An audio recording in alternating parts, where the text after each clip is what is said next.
I don't even like to use the word happiness. That's just a fleeting feeling. It can just go so up and down. I don't want to chase that feeling.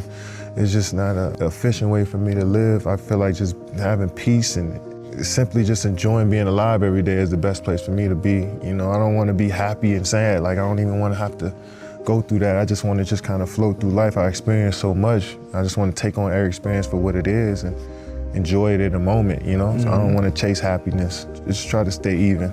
It's a journey that's better than a destination. It's cool for me to be who I am and be and not apologize for it all the time. Man, I'm not coming out here unless I'm 100%. I've never had no doubts in myself.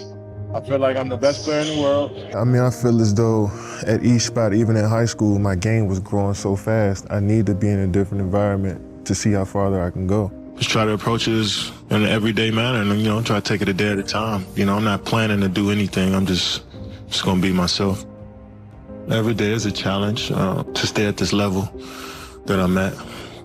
So I never looked at me switching teams as a new challenge. Every day I wake up, I gotta fight against that standard I set for myself. I felt like it was a time for a change. That was never my mentality ever, always to win the game. And, you know, I appreciated people like respecting my game, but I was like, I wanted more for myself. When I dive into something like that, with that level of focus, I don't want to be anywhere else in life. That's the most enjoyable experience I ever had after that first one. Try not to compare. I just each stop along the journey has been, I don't know, it's just been tailor-made for the moment, I guess. You know, been learning a lot so far as a player up until this point.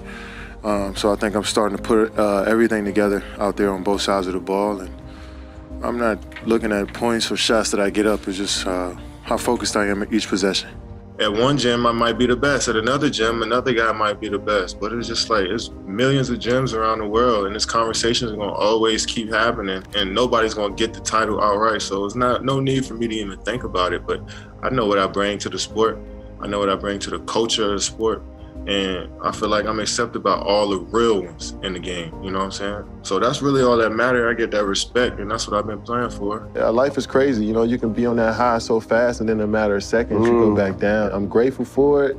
It's tough that I had to go through it, but I'm also grateful that I can experience it, because down the line, I can be able to speak on how much it helped me as a player and a person. I went through some adversity, but that's a part of life. That's a part of this journey, and I knew it. It was tough, don't get me wrong, but I never wanted to quit. I never thought I got worse as a player. I never thought that, so I wouldn't say it was a low. I just thought I hit some adversity, hit a couple bumps.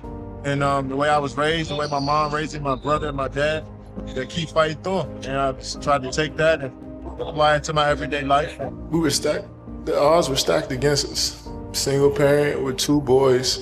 By the time we were 21 years old, everybody told us we weren't supposed to be here. We moved from apartment to apartment by ourselves. One of the best memories I had is when we moved into our first apartment. No bed, no furniture, and we just all sat in the living room and just hugged each other, because that's what we thought we made it. When something good happens to you, I don't know about you guys, but I tend to look back to what brought me here. You wake me up in the middle of the night in the summer times, making me run up a hill, making me do push-ups, screaming at me from the sideline of my games at 8 or 9 years old. We wasn't supposed to be here. You made us believe. You kept us off the street, put clothes on our backs, food on the table. When you didn't eat, you made sure we ate. You went to sleep hungry. You sacrificed for us. You the real MVP. Yeah, family first. Communication is key. I'd like to thank God for changing my life and let me really realize what life is all about. Basketball is just a platform in order for me to inspire people. And I realized that so many people believed in me when I didn't believe in myself. So many people doubted me and motivated me every single day to be who I am. I failed so many times and got back up. I've been through the toughest times with my family, but I'm still standing. When you got people behind you, you can do whatever. At the end of the day, I just focus on being the best that I can be and adding it to the group, wherever. That's the most important time, like personal time in the gym. You know, you spend a lot of time with your teammates and working through schemes and trying to be a great team. And sometimes you can lose sight of you as an individual trying to do all of that stuff. So when you're in the gym and focusing on your craft and your skills and how you can be your best to bring to the team, I think that's what the game is to me. You know, because we're all individuals trying to bring something special to a group. We're here for a reason. Every team is looking to get better. Saying we want to look to upgrade and get better from where we were. I mean, this is progression of a unit, you know. So keep building our identity. That's the thing. And your identity comes from winning basketball games, regardless, you know. So if you win basketball games, you figure out what your role is as an individual, and you kind of stick to that. So never jealous of no teammate ever.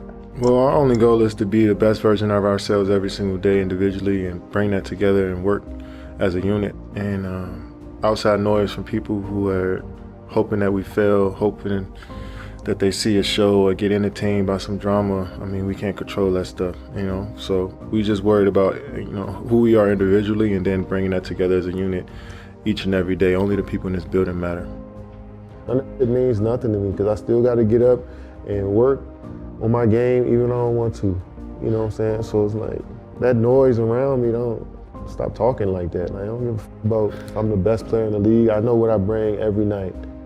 No crying over spilled milk. It's about how we can progress and get better from here. I definitely used to have crazy anxiety wondering how I was going to play the next day or the next series, you know, and it used to drive me crazy. You know what I'm saying? And for my mental health, I guess, it's easier for me to have this approach of just, you know, waiting to see what happens and then falling back on the work that I put in, you know what I'm saying? And if I fall back on that work, then, you know, I don't have to worry too much about what happened. I already know it'll come naturally. Try to play and try not to worry about it. If it happens, it happens. You know, sometimes when you tend to focus too much on not getting injured, you probably go out there and get injured, you know. So I just try to go as hard as I can and live with the results. And I see more issues if we're not focused, you know what I'm saying? If we're not locked in on the game plan more so than anything.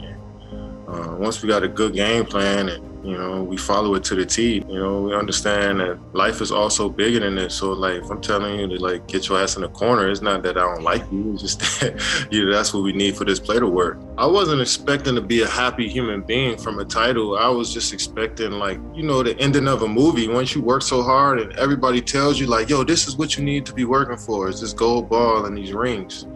And I'm just like, all right, cool. Let me lock in on that. And I locked in on wanting to achieve that, but I also realized it's a lot of stuff that factors in it that's out of my control. And once I won a championship, I realized that, like, yo, my view on this game is really about development. Like, how good can I be? You know, I was just thinking like that, man. So to hear all of this stuff about I had ulterior motives and I was selfish, and I was just like, man, that hurt more than anything. And I was really opening myself up and trying to build relationships with everybody there. So it felt like a slap in the face, but, you know, then a certain side of me is like, well, I'm supposed to expect that. Like, I don't expect these people to be my friends. Yeah. Like, that was my fault at the end of the day. So I shouldn't have opened up that much. I shouldn't have expected them to be, you know, cool and be friends with me or to do right by me, you know what I'm saying? So yeah, I felt like, yeah, of course I felt hurt from it, but, you know, it's a lesson learned. Kevin Durant's favorite quote is, hard work beats talent when talent fails to work hard. What does that quote mean to you, Kevin? It means no matter how good you are, if you don't work hard, nothing will happen for you. So I always use that quote. I instilled it in myself that no matter how good I am, I got to keep working. Hopefully I'm setting a good example about how I approach the game, and hopefully I keep inspiring people to play and watch the game.